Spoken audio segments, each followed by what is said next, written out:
Olá, meus irmãos e irmãs em Cristo, que a paz do Senhor esteja com todos vocês. Hoje, vamos mergulhar juntos em uma passagem poderosa do Evangelho de Marcos, capítulo 3, versículos de 1 a 6, e iluminar nossa reflexão com a sabedoria de um dos maiores doutores da Igreja, Santo Agostinho. A palavra nos diz que Jesus entrou novamente na sinagoga e lá encontrou um homem com a mão seca, uma mão sem vida, paralisada, e os olhos dos fariseus estavam cravados em Jesus, não por admiração, mas buscando um motivo para acusá-lo. Eles queriam saber: será que ele ousaria curar em dia de sábado? Jesus, que conhece o mais íntimo de nossos corações, chama aquele homem para o centro. Ele não se esconde.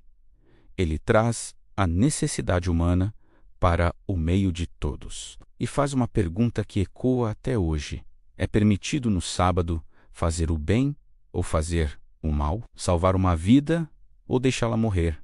O silêncio deles foi a resposta. Um silêncio pesado, frio, que revelava a dureza de seus corações. O Evangelho nos dá um raro vislumbre da emoção de Jesus.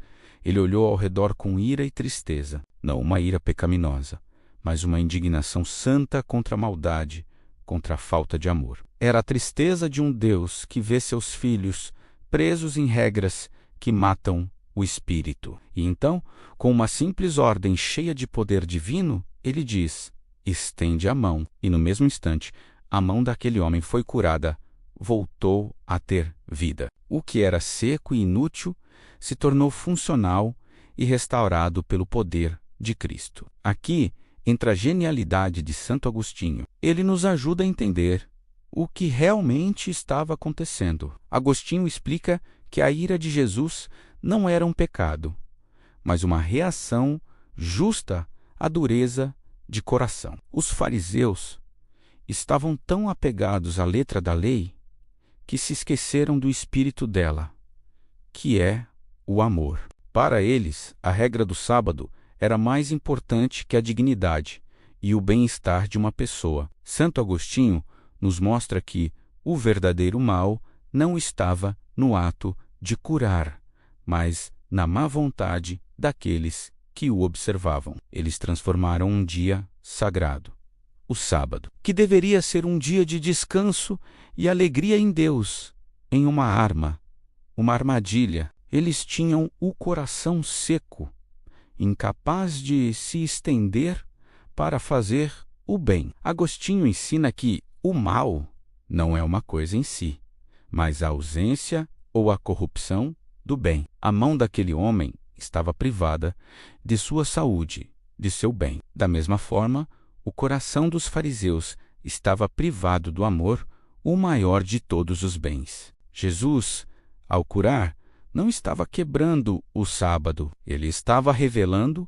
o verdadeiro significado do sábado. Como ele mesmo disse em outra passagem: o sábado foi feito para o homem, e não o homem para o sábado. O descanso em Deus, o verdadeiro sábado, é encontrado ao fazer o bem, ao restaurar a vida, ao amar o próximo. Essa passagem nos convida a uma profunda reflexão. Quantas vezes nós também não temos uma mão seca? Talvez seja a nossa incapacidade de perdoar, nossa dificuldade em ajudar, nosso egoísmo que nos paralisa. Quantas vezes nós, como os fariseus, nos apegamos a regras, tradições ou opiniões e deixamos de fazer o bem que está bem na nossa frente? O convite de Jesus hoje é o mesmo levantar e fica aqui no meio. Ele quer nos colocar no centro de sua atenção. Ele quer olhar para as nossas áreas secas, para aquilo que em nós está sem vida. E ele nos diz: estenda a mão para pedir ajuda, estenda a mão para perdoar, estenda a mão para servir. Não tenhamos medo de apresentar a Jesus nossas fraquezas. A dureza de coração é o que impede o milagre. A humildade de reconhecer nossa necessidade é o que abre as portas para a sua graça curadora. Que possamos ter um coração sensível, que se alegre com o bem do outro e que busque, acima de tudo, viver a lei do amor, que é o cumprimento de todos os mandamentos. A reação final dos fariseus é trágica. Eles saem e começam a tramar a morte de Jesus, aquele que é a fonte da vida. Eles preferiram a morte à conversão. Que nós escolhamos sempre a vida em abundância que só Jesus pode nos dar. Obrigado por me acompanhar nesta reflexão. Se esta mensagem tocou o seu coração, deixe seu comentário, compartilhe com alguém que precise ouvi-la e inscreva-se no canal para continuarmos crescendo juntos na fé. Fiquem com Deus e até a próxima.